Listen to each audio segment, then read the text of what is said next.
PTF and JK back with you for this video sponsored by our friends over at DKHorse. Download the DKHorse app today to get started. You're going to be hearing a little bit more about a cool promotion from our friends at DKHorse later in this video. JK, we have a draw. It's time to do a video that is anticipated from us every year where we talk about the pace in the Kentucky Derby. In your view, how did the draw affect the pace? Yeah, I mean, I think it definitely had a big impact, right? All of the speed horses are basically drawn inside of the 12 hole. And I think that is indicative of a pace that's going to be pretty quick when you have all these horses that want the front, that are drawn towards the inside. So some years I think the draw doesn't necessarily make too big of a difference. This year I actually think it will impact the race for sure. Generally speaking, when I'm looking at pace, I expect the pace to be stronger when there's speed drawn to the far extremes, when you got low, when you got high. I felt like that might be the case again this year because, indeed, you've got 4 of the 5 horses with the fastest early pace figures drawn down inside, but then you've also got Owen Almighty on the outside. His best chance might be to just try to go. What do you think about Owen Almighty? Can he get involved in this early pace? Well, I think for him and Neo Equus both, when the trainers have a little bit of a question mark about whether or not they'll handle the 1.25 miles, I do think that sometimes they err on the side of rating their horses. Brian Lynch was on record of saying, I think through the DRF, that he wants to rate Owen Almighty. So from that outside post, you'd like to think he's going to take back. Neo Equus, another one for Safi Joseph on the Monster Pods. He mentioned he was worried about the 1.25 miles. You'd like to think he'll take back. It's the other horses like Citizen Bull, American Promise, East Avenue that should make this thing pretty spicy. We know American Promise is going to go, right? We've seen this before from Lucas runners in these big spots, sometimes to great effect, being able to use that early speed. You got to figure you're not going to see a duel between Citizen Bull and Rodriguez, stablemates, but they're both drawn inside and kind of have to go.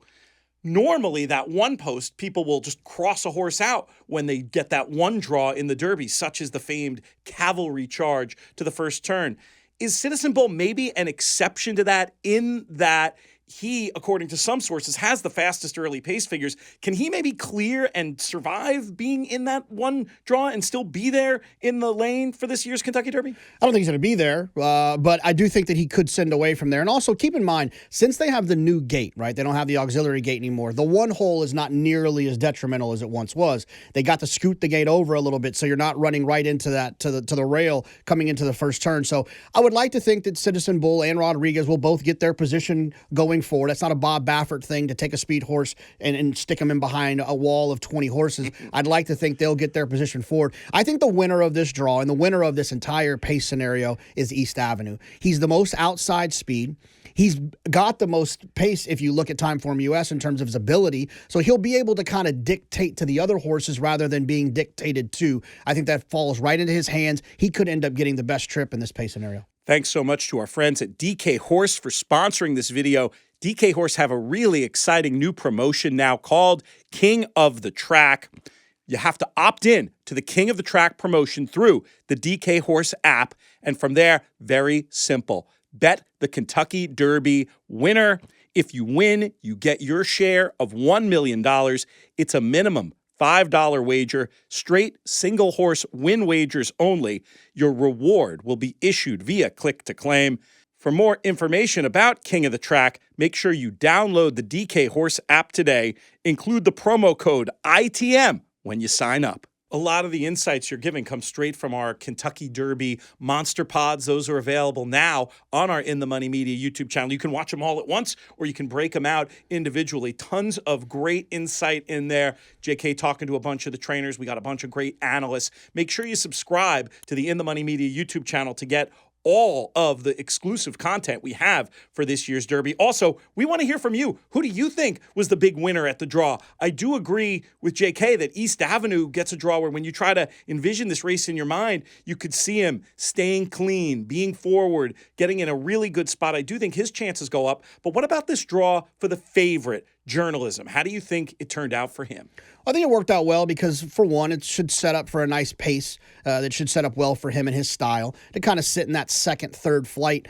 And I think that the way that he's drawn down on the inside, all these horses should clear away from him, and he should be able to look around and pick where Umberto Rispoli wants to put journalism in terms of this pace scenario. So I think it definitely worked for him from a draw standpoint, but I think it also kind of worked for any other closers you might like because it suggests that the pace should at least be honest, but likely fast. Let's talk about one more runner specifically who I think some may think made out a loser at this draw. That's number 18, Sovereignty. Is that too far outside for you, or do you think he'll be okay from out there? No, I don't think it's a problem at all. I like those outside draws. I think less bad things can happen out there. I'd rather a good horse lose ground than get stuck in traffic. I've got no problem with the draw for Sovereignty. You're going to see a lot of weird, granular stats from various outlets about the performance of the number 16 post and what this means and what that means. Do you pay attention to any of that? No, it doesn't matter.